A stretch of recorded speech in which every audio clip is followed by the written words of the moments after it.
নমস্কার বন্ধুরা, চন্দনার পাকশালায় সবাইকে স্বাগত। আজকে আমি বানিয়ে দেখাবো দারুণ স্বাদের সম্পূর্ণ নিরামিষ একটা রেসিপি, মুগ কালিয়া বা মুগের কালিয়া। এটা রুটি, পরোটা, ভাত সবকিছুর সাথে দারুণ লাগে খেতে। তাহলে আসুন দেখে নিই আজকের এই নতুন স্বাদের রেসিপিটা। আশা করি রেসিপিটা আপনাদের বেশ ভালো লাগবে। আর যদি ভালো লেগে থাকে ভিডিওটাতে একটা লাইক দিয়ে কমেন্ট করে জানাবেন। আর আপনি যদি আমার চ্যানেলের নতুন বন্ধু হন তাহলে সাবস্ক্রাইব করে পাশে থাকার অনুরোধ রইল।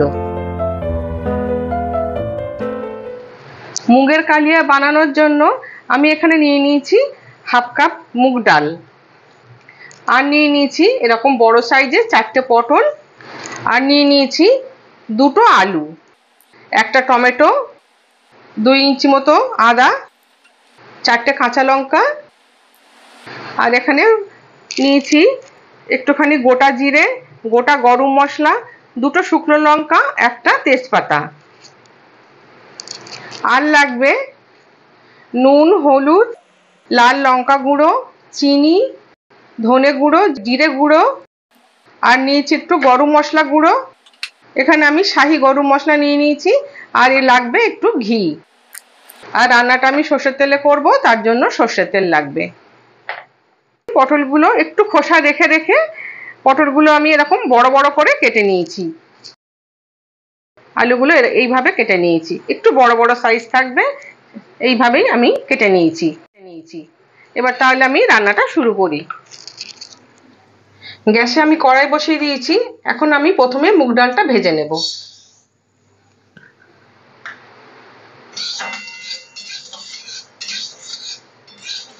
ডালটা হালকা লালচে হয়ে গেছে এইরকম। এখন আমি এটা ঢেলে নেব। খুব বেশি লাল করে ভাজার দরকার নেই।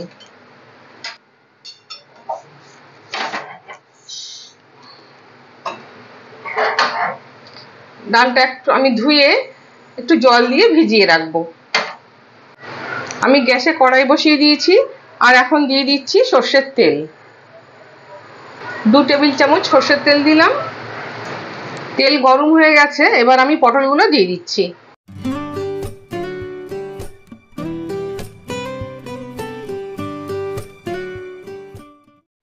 দিয়ে দিচ্ছি একটুখানি নুন, অল্প একটু হলুদ।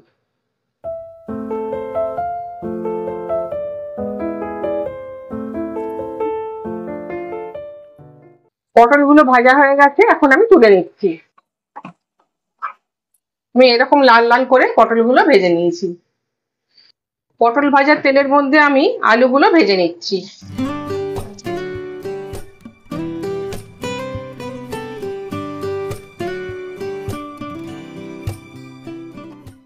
আলুতেও আমি অল্প করে নুন দিয়ে দিচ্ছি। আলুগুলো আমি লাল লাল করে ভেজে নিয়েছি। এবার আলুগুলো আমি তুলে নিচ্ছি। এখন আমি ওই তেলের মধ্যে আরো 2 টেবিল চামচ তেল দিয়ে দিলাম। তেল গরম হয়ে গেছে, এবার আমি ফোড়ন দিয়ে দিচ্ছি। 2টো শুকনো লঙ্কা, গোটা গরম মশলা, আর গোটা জিরে, আর একটা তেজপাতা।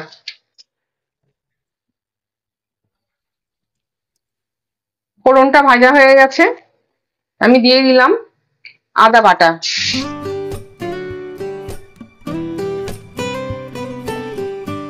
এবারে দিয়ে নিচ্ছি টমেটো কুচানো।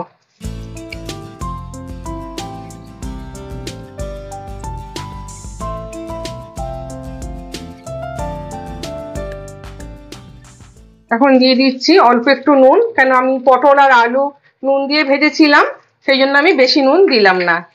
হাফ চামচ হলুদ গুঁড়ো, হাফ চামচ জিরে গুঁড়ো, হাফ চামচ ধনে গুঁড়ো, 1/3 চামচ লাল লঙ্কার গুঁড়ো, আর দিয়ে দিলাম কুচিয়ে রাখা কাঁচা লঙ্কাগুলো। খুব ভালো করে মিশিয়ে নিতে হবে। এখানে কষানোর জন্য মশলাটা আমি একটুখানি জল দিয়ে দিচ্ছি।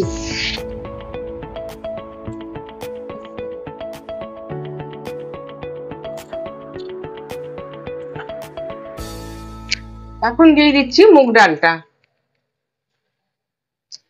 মুগ ডালটা আমি খুব ভালো করে ধুয়ে কিছুক্ষণ ভিজিয়ে রেখেছিলাম, তারপর জলটা ঝরিয়ে নিয়েছি, ওটা আমি দিয়ে দিলাম। মুগ ডালটা দিয়ে এই মশলার সাথে খুব ভালো করে কষবো।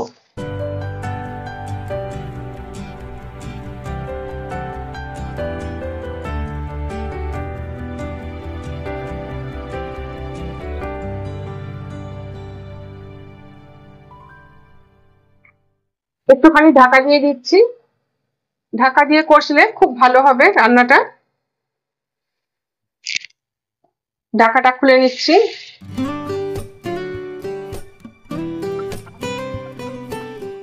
এবার ভেজে রাখা আলু পটলটা দিয়ে দিচ্ছি।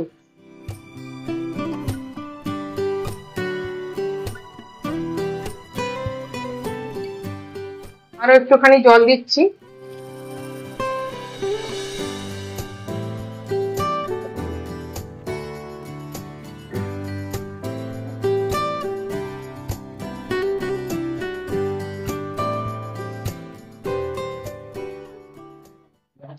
এখন আমি ঢাকাটা খুলে দেখে নিই কষাটা হয়ে গেছে কিনা।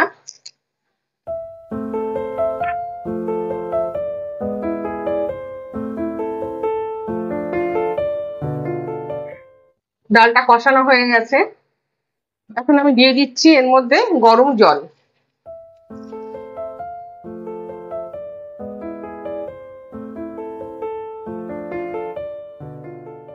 ফুটে ওঠা পর্যন্ত অপেক্ষা করব। ফুটে উঠলে একটা ঢাকা দিয়ে দেব। এখন আমি গ্যাসের ফ্লেমটা মিডিয়াম করে দিলাম আর একটা ঢাকা দিয়ে দিলাম। এইভাবে 10 মিনিট রেখে দেবো। 10 মিনিটের মধ্যে সবকিছু ভালো মতো সিদ্ধ হয়ে যাবে। 10 মিনিট পরে আমি ফিরে আসছি। ফিরে এলাম 10 মিনিট পর। এখন আমি ঢাকাটা খুলে দেখে নিচ্ছি।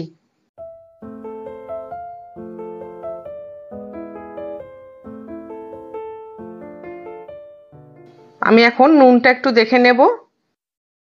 খুব সামান্য একটু নুন লাগবে। আমি 1 পিঞ্চ মতো নুন দিয়ে দিচ্ছি। আর দিয়ে দিচ্ছি হাফ চামচ চিনি। এবার আমি নুন চিনিটা দিয়ে একটু ভালো করে মিশিয়ে নেব।